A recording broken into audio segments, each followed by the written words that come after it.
ഷീലുവിൻ്റെ കാര്യം പറയുകയാണെങ്കിൽ എനിക്ക് തോന്നുന്നു ഭരണങ്ങാനത്തുകാരി ഒരു നിഷ്കളങ്കമായ നാട്ടിൻപുറത്തെ കോട്ടയംകാരി അച്ചായത്തിയായ ഷീലുവിനെ കുറിച്ചിട്ട് അധികം ആളുകൾക്ക് ചിലപ്പോൾ അറിയില്ലായിരിക്കും. എങ്ങനെയായിരുന്നു കുട്ടിക്കാലത്ത്? ഇതേപോലെ തന്നെ ഭയങ്കര സൈലന്റ് ആയിരുന്നു? ആദ്യം അത്യാവശ്യം നന്നായിട്ട് സ്മാർട്ടായിട്ട് കാര്യങ്ങളൊക്കെ ഹാൻഡിൽ ചെയ്യുന്ന ഒരാളായിരുന്നോ?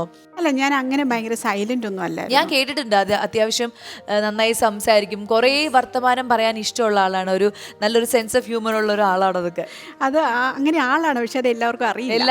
എല്ലാവരും എന്നെ പറ്റി ചിന്തിച്ച് വെച്ചിരിക്കുന്നത് ഞാൻ ഭയങ്കര എന്താ പറയാ, സംസാരിക്കത്തില്ല, അല്ലെങ്കിൽ അങ്ങനെ എന്താ പറയാ മസിൽ പിടിച്ച് നടക്കുന്ന ഒരാള്. അങ്ങനെയല്ല.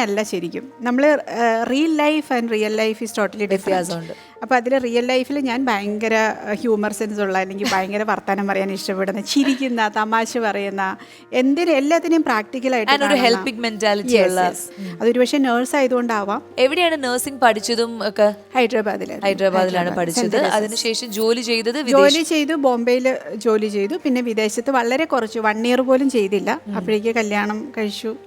അങ്ങനെ പിന്നെ ഒരു കുടുംബിനിയായിട്ട് സെറ്റിലായി. അപ്പോൾ ഈ കല്യാണം കഴിച്ചതിന് ശേഷം നഴ്സിംഗ് ജോലിയായിട്ട് തന്നെ മുന്നോട്ട് പോവുമായിരിക്കും. എൻ്റെ ലൈഫ് എന്തായാലും ഇങ്ങനെ തന്നെയാണ്, അപ്പം ഇനി അങ്ങനെയൊക്കെ ഒരു ഫുൾ സ്റ്റോപ്പ് ഇട്ടിരുന്നോ ചിന്തയ്ക്ക്? അല്ല, ആക്ച്വലി ഞാൻ കല്യാണം കഴിക്കണം എന്നുള്ള ചിന്ത പോലും ഇല്ലാത്ത ഒരാളായിരുന്നു. നേഴ്സിംഗ് പഠിക്കുന്ന സമയത്ത് പ്രേമിക്കാൻ പോയിട്ട് ഞാൻ ഒരു സിസ്റ്റേഴ്സിൻ്റെ എന്താ പറയുക ക്രിസ്ത്യൻ ഇൻസ്റ്റിറ്റ്യൂഷനായിരുന്നു. എന്താ പറയുക, ചില എന്താ പറയുക പ്രൊപ്പോസൽസ് ഒക്കെ വന്നിട്ടുണ്ട് 1-2 ഡോക്ടേഴ്സിൽ നിന്ന്. അതല്ലാതെ നമ്മൾക്ക് അങ്ങനെ ബോയ്സിനെ അങ്ങനെയൊന്നും കാണാനുള്ള ഓപ്പർച്യൂണിറ്റി ഉണ്ടായിരുന്നില്ല. ആഗ്രഹം ഉണ്ടായിരുന്നു, പക്ഷെ നടന്നിട്ടില്ല. ആഗ്രഹമുണ്ട്. അപ്പൊ കോളേജ് ലൈഫ് അങ്ങനെ ഒരു സ്ട്രിക്റ്റ് ആയതുകൊണ്ട് ഭയങ്കര ഒരു എൻജോയ്മെന്റ് അവിടെ. അല്ല, എൻ്റെ വീട്ടിലും ഭയങ്കര സ്ട്രിക്റ്റ് ആയിരുന്നു. ഭയങ്കര കൺസർവേറ്റീവ് ഒരു ക്രിസ്ത്യൻ ഫാമിലി. ഭയങ്കര ഫാദർ ഭയങ്കര സ്ട്രിക്റ്റ് ആയിരുന്നു. ആ സമയത്ത് എപ്പോഴെങ്കിലും അഭിനയിക്കണമെന്ന് തോന്നിയിട്ടുണ്ടായിരുന്നു? തീർച്ചയായിട്ടും. അന്ന് എനിക്ക് തോന്നിയിട്ടില്ല, സ്വന്തമായിട്ട് തോന്നിയിട്ടില്ല. ഒരു 16 വയസ്സിൽ മനോരമയിൽ ഒരു മുഖചിത്രം വന്നു. മനോരമ മാഗസിൻ്റെ വീക്കിലി മാഗസിൻ. അതിൽ വന്നു കഴിഞ്ഞപ്പോഴത്തേക്കും അതിങ്ങനെ നമ്മൾ പ്ലാൻഡ് ആയിട്ടൊന്നും വന്നതല്ല. അത് മനോരമയുടെ ഒരു എഡിറ്റർ എന്നെ ഒരു കോളേജിൽ വെച്ച് കാണുന്നു. എൻ്റെ ബ്രദറിൻ്റെ കോളേജിൽ എന്നെ വെച്ച് കണ്ടപ്പം മുഖശ്രീ ഉള്ള കുട്ടിയാണല്ലോ, നമുക്കൊരു ഫോട്ടോ എടുത്ത് നോക്കാം, മനോരമയിൽ കൊടുക്കാമെന്ന് പറഞ്ഞു. അങ്ങനെ എന്നെ വിളിക്കുന്നു, കോട്ടയത്ത് പോകുന്നു. അത് സെക്കൻഡ് വീക്കിൽ എന്നോട് പറഞ്ഞു അത് ചിലപ്പോൾ ഒരു 3-4 മാസങ്ങൾ കഴിഞ്ഞായിരിക്കും വരിക.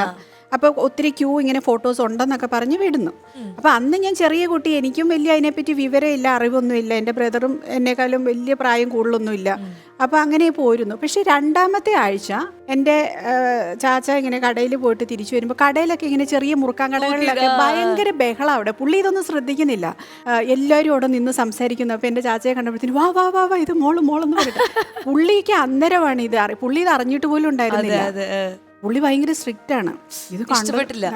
പുള്ളിക്ക് ഭയങ്കര പ്രശ്നമായി. അപ്പോഴത്തേനും ഇത് എന്താണ് ഇങ്ങനെയൊക്കെ വന്നു? അവിടെ എല്ലാം ആൾക്കാരെല്ലാം കൂടി നിൽക്കുന്നു, ഭയങ്കര പ്രശ്നം. ഇതൊക്കെ എന്തിനാണ് ഇങ്ങനെ പബ്ലിഷ് ചെയ്യുന്നത്? പരസ്യപ്പെടുത്തി പെങ്കൊച്ചിൻ്റെ പടം പരസ്യം കൊടുക്കുക. അതിനെ ഭയങ്കര നെഗറ്റീവായിട്ട് എടുത്തു. അപ്പോൾ എൻ്റെ ആ ഒരു ഉള്ളിലെ സന്തോഷങ്ങളും മൊത്തം സങ്കടമായി മാറി. പക്ഷേ അതങ്ങനെ ഒരാഴ്ചയോളം അതിൻ്റെ ഓളം ഇങ്ങനെ നിൽക്കുവാണ്. അപ്പോൾ അതിലിങ്ങനെ അഡ്രസ്സ് എഴുതിയിട്ടുണ്ടല്ലോ, ഇങ്ങനെ ഇന്ന ആളുടെ മകൾ എന്നൊക്കെ പറഞ്ഞിട്ട്.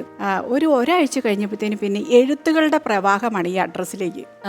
അപ്പം ചാച്ച ടൗണിൽ പോകുന്നു, തിരിച്ചു വരുമ്പോൾ കയ്യിലൊരു 10-15 എഴുത്തുകളുണ്ടാവും. ഇതെല്ലാം ഈ മാഗസിനിൽ നിന്ന് ലവ് ലെറ്റേഴ്സ് ഈ ആൾക്കാർ അയക്കുന്നതാണ്.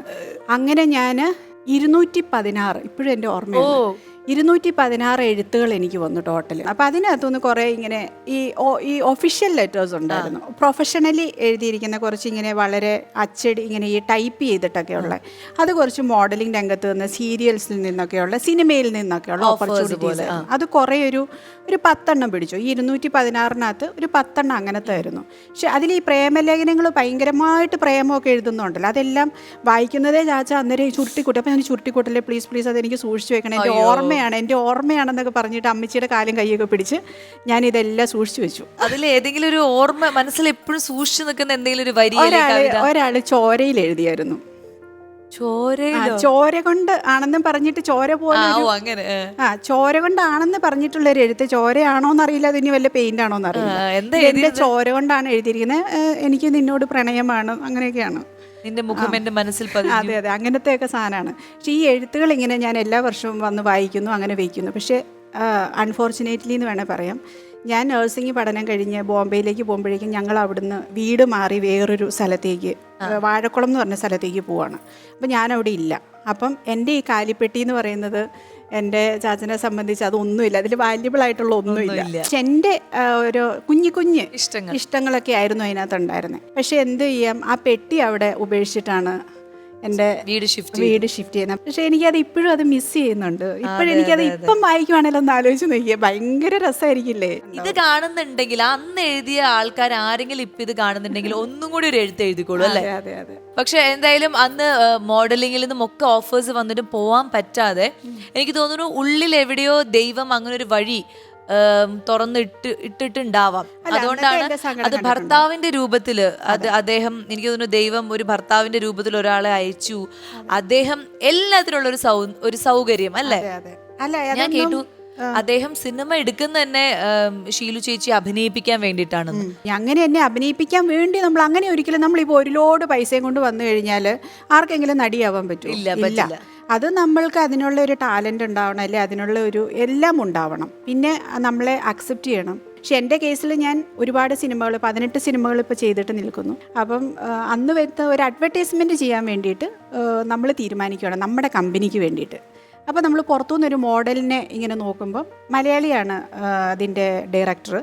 അദ്ദേഹം പറയുന്നു, എന്തിനാണ് പുറത്തുനിന്ന് നോക്കുന്നത്, മാഡത്തിന് ചെയ്യാമല്ലോ എന്ന് പറയുന്നു. അപ്പം പെട്ടെന്ന് എനിക്ക് ഒരു ലഡു പൊട്ടി. മറ്റേ എഴുത്തുകൾ, ഓഫേഴ്സ് അതൊന്നും നടക്കാതിരുന്നല്ലോ. 16 വയസ്സിൽ വന്ന ഓഫേഴ്സ് ഒന്നും നടക്കാതിരുന്നു. അപ്പോൾ അങ്ങനെയാണ് ഞാനത് ചെയ്യുന്നു, അഡ്വർടൈസ്മെൻറ്റ് ചെയ്യുന്നു. ആ അഡ്വർടൈസ്മെൻറ്റ് ചെയ്ത് കഴിഞ്ഞപ്പോൾ അദ്ദേഹം പെട്ടെന്ന് ഒരു 2-3 ആഴ്ച, ഒരു മാസത്തിനുള്ളിൽ നമുക്ക് എന്തുകൊണ്ടൊരു സിനിമ ചെയ്തുകൂടാ എന്ന് പറഞ്ഞിട്ട് ഒരു സിനിമയുടെ കഥ പറയുന്നു. അത് പ്രൊഡ്യൂസ് ചെയ്യാവോ എന്ന് ചോദിക്കുന്നു, ഹസ്ബൻഡിനോട് ചോദിക്കുന്നു. അപ്പം പുള്ളിക്കും ചെയ്തു നോക്കിയേക്കാം, സിനിമയെ പറ്റി ഒന്നും അറിയില്ല, എനിക്കും അറിയില്ല. 2013 ആ സിനിമ സംഭവിക്കുന്നത്. ശ്രീനിവാസൻ ചേട്ടന് മെയിൻ ലീഡ് വരുന്നു, ലെന, പിന്നെ ഒത്തിരി പേരുണ്ട്. സിനിമയുടെ പേര് വീപ്പിംഗ് ബോയ്. പ്രവീണ, പിന്നെ നമ്മുടെ ശ്രീത ശിവദാസ്, പുള്ളിക്കാരിയായിരുന്നു ഹീറോയിന്. അങ്ങനെ ഒരു സിനിമ, ദേവൻ ചേട്ടൻ, ഒത്തിരി പേരുണ്ട് അതിനകത്ത്, ജഗദീഷ് ചേട്ടൻ. അങ്ങനെ ഒരു സിനിമ ഉണ്ടാവുന്നു. അത് ഫെലിക്സ് ജോസഫ് തന്നെ ഡയറക്റ്റ് ചെയ്യുന്നു. ഞാനതിലൊരു ചെറിയ ക്യാരക്ടർ. അല്ലെങ്കിൽ പിന്നെ എനിക്ക് അഭിനയിക്കാനാണ് ചാടി കയറി ശ്രീനേട്ടൻ്റെ പെയറായിട്ട് അഭിനയിക്കുക. അങ്ങനെയല്ല. സിനിമ നമ്മൾ പുറത്തുനിന്ന് നോക്കുമ്പോൾ വിചാരിക്കും നമ്മൾ പ്രൊഡ്യൂസ് ചെയ്ത് കഴിഞ്ഞാൽ നമുക്ക് അതിനകത്ത് എല്ലാം. അങ്ങനെയല്ല. അതിനകത്ത് നമ്മൾക്ക് പറ്റുന്ന ക്യാരക്ടർ വേണം, നമുക്കത് ചെയ്ത് ഫലിപ്പിക്കാൻ പറ്റണം. നമ്മളെ ആൾക്കാർ കല്ലെറിയാൻ പാടില്ല. ഈ ക്യാമറയുടെ മുന്നിൽ ഈ സിനിമ എന്ന് പറയുന്നതിൽ എങ്ങനെ നിൽക്കണം, എങ്ങനെ പിന്നെ നമ്മൾ ലൈറ്റ് ക്യാച്ച് ചെയ്യണം, ഒന്നും എനിക്കറിയില്ല. അപ്പം ഞാനും ശ്രീനേട്ടനും കൂടെ നടന്നു പോകുന്ന ഒരു സീൻ ഷൂട്ട് ചെയ്യുക. ഫസ്റ്റ് സീൻ അതാണ്. ഞാൻ ഔട്ട് പോവുകയാണ്, ക്യാമറയ്ക്ക് വെളിയിൽ കൂടെ നടക്കുക. ശ്രീനേട്ടൻ പറഞ്ഞു, ഇവിടെ വന്ന് നിൽക്കുവച്ചേ. ഞങ്ങൾ നടന്നുകൊണ്ട് സംസാരിക്കുകയാണ്. അപ്പം ഞാൻ ഓടി അങ്ങോട്ട് മാറിപ്പോവാണ് എൻ്റെ നടത്തം. അതൊക്കെ എന്നെ പഠിപ്പിച്ചത് ഒരു പക്ഷേ ശ്രീനേട്ടൻ എനിക്ക് കുറേ പറഞ്ഞു തന്നു, ഇങ്ങനെ നമ്മൾ നിൽക്കണം, ആ ഒരു അതിൽ നിന്ന് പുറത്തേക്ക് പോകരുത്, ഇത്ര ലൈനിലാണ് ക്യാമറ പോണേ, അത് നമ്മൾ എപ്പോഴും ശ്രദ്ധിക്കണം. അതുപോലെ നമ്മൾ നിൽക്കുമ്പോൾ ലൈറ്റ് എപ്പോഴും എവിടെയാണെന്ന് നോക്കിക്കോണം, നമ്മൾ ലൈറ്റ് ക്യാച്ച് ചെയ്യുന്ന പോലെ നിൽക്കണം. ഇതൊക്കെ എനിക്ക് പറഞ്ഞു തന്ന ശ്രീനേട്ടനാണ്. ശരി.